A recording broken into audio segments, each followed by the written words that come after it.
কথায় আছে ঢেকি স্বর্গে গেলেও ধান ভাঙ্গে। ঠিক আমার সাথে আজকে এমনটাই হলো এবং আজকে আমরা দাওয়াত খেতে গেলাম। কোথায় গেলাম, কার বাসায় দাওয়াত খেলাম, সব কিছু নিয়েই থাকছে আজকের এই ব্লগ।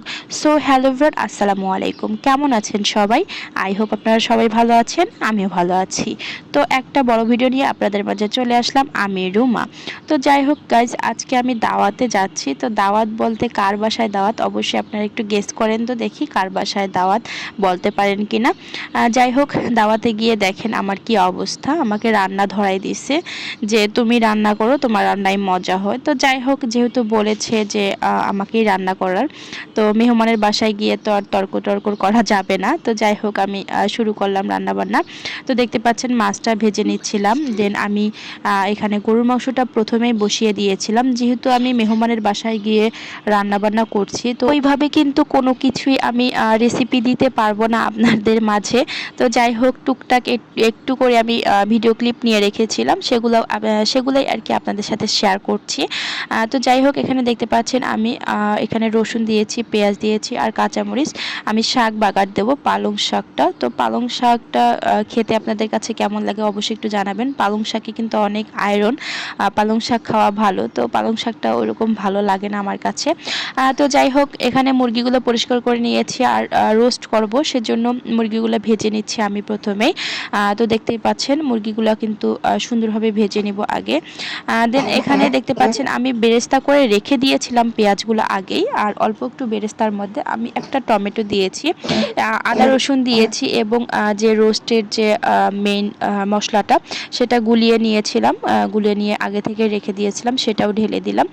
দেন এখানে দেখতে পাচ্ছেন আপনারা আমি টক দই বানিয়ে নিয়েছি, দুধের সাথে লেবু মিশিয়ে টক দইটা বানিয়ে নিয়েছি আমি।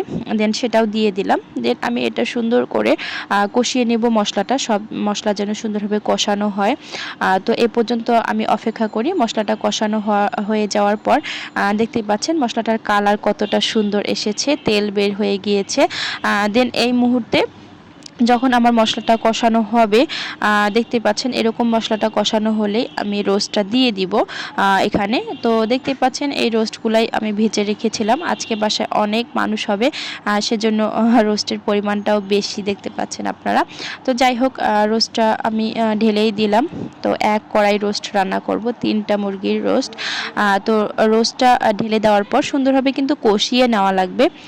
তো দেখতে পাচ্ছেন এভাবে আপনারা কষিয়ে নেবেন। তো অনেকক্ষণ পর্যন্তই কিন্তু আমি কষিয়ে নিয়েছিলাম, মশলাগুলো এদিক ওদিক করে ওলট পালট করে সুন্দরভাবে কষিয়ে নিয়েছি। তো যখন আমার রোস্টটা কষানো হয়ে যাবে, তখন আমি পানি ঢেলে দিব। তো পানি দিয়ে দিয়েছিলাম, দেখতে পাচ্ছেন এখানে। তো কালারটা কিন্তু ওইভাবে বোঝা যাচ্ছে না, এখানে ওইরকম আলো ছিল না, সেজন্য কালারটা এই ধরনের এসেছে। তো যাই হোক, আমি বলেছিলাম আগে থেকে বেরেস্তা করে রেখেছিলাম, সেখানে একটু চিনি মিক্স করে নিয়েছি। দেন আমি এখানে রোস্টের যখন পানিটা একটু কম হয়ে যাবে, তখন আমি এই মশলাটা সুন্দরভাবে ঢেলে দিব। মশলাটা ঢেলে দেওয়ার পর যখন একটু গ্রেভি টাইপের হয়ে যাবে, তখন নামিয়ে নিব। তো যাই হোক, এখানে দেখতে পাচ্ছেন ডিমটা আসলে এরকমই রাখা হবে, মানে এটাকে কি বলে আমি বুঝতে পারছি না, যে ডিমটা সিদ্ধ করে এরকম হালকা একটু ভেজে নিয়েছি ডিমটা। আজকে এই ছিল আমার ইফতারি। আমার শ্বশুর শাশুড়িকে, আমার বাসার আমার হাজবেন্ডকে সবাইকে দাওয়াত দিয়েছিল, আমার মামার বাসায় দাওয়াতটা ছিল। তো এই ছিল আমার রান্না বান্না। আপনাদের কাছে কেমন লাগলো অবশ্যই কিন্তু কমেন্ট করে জানাবেন। তো খাওয়া দাওয়া শেষ, এখন আমরা বাসায় চলে যাচ্ছি। তো দেখতেই পাচ্ছেন জিয়া উদ্যানের এই দিক দিয়ে চলে যাচ্ছি বাসার উদ্দেশ্যে। তো যাই হোক, আজকের মতো ভিডিওটা এ পর্যন্ত। সবাই ভালো থাকবেন, সুস্থ থাকবেন। কেমন লাগলো আমার ব্লগটা অবশ্যই কমেন্ট করে জানাবেন।